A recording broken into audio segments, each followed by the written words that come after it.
Satreskrim Polres Sukabumi bersama Polsek Pelabuhan Ratu berhasil menangkap 14 orang pelaku penganiayaan anak sekolah dasar.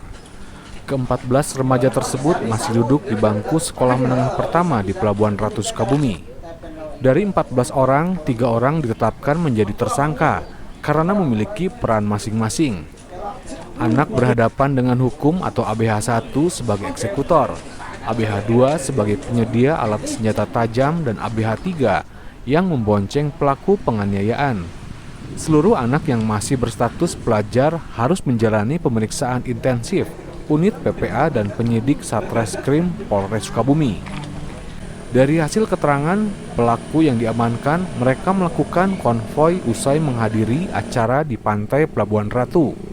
Rombongan pelajar ini kemudian melintas di Jalan Gunung Sumping, Citepus, dan di saat bersamaan korban bersama 2 teman sebayanya tengah berjalan usai pulang sekolah.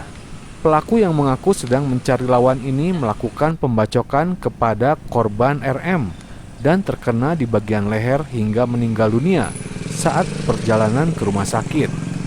Melihat korban berlumuran darah, rombongan pelajar ini langsung melarikan diri, namun berhasil diciduk polisi dalam waktu 6 jam. Dari tangan tersangka, polisi menyita sejumlah barang bukti berupa 6 unit motor, senjata tajam jenis celurit, atribut pelaku, dan 1 buah telepon seluler.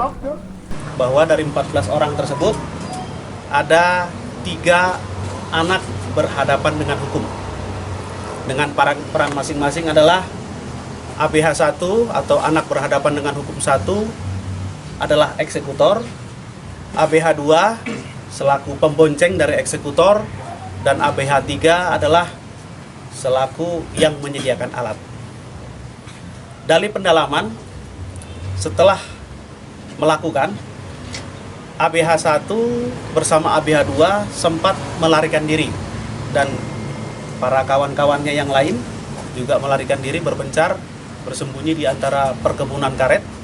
Dan ABH 1 sempat menyembunyikan senjata tajam sebagai alat untuk melakukan penganiayaan dan berhasil ditemukan barang buktinya oleh penyidik. Untuk para ABH saat ini masih dalam pemeriksaan intensif dari penyidik gabungan, yaitu di Satreskrim Polres Sukabumi, dan akan dilakukan proses-proses tahapan sebagaimana yang diatur dalam Undang-Undang Nomor 35 Tahun 2014 tentang perlindungan anak. Atas perbuatan pelaku, polisi akan menjerat dengan pasal 80 ayat 3 Undang-Undang Nomor 35 Tahun 2014 tentang perlindungan anak dengan ancaman hukuman 15 tahun penjara. Dalam penanganan kasus ini, kepolisian berkoordinasi dan berkolaborasi dengan berbagai instansi terkait serta ahli psikologi dalam upaya mengantisipasi kejadian ini tidak kembali terulang.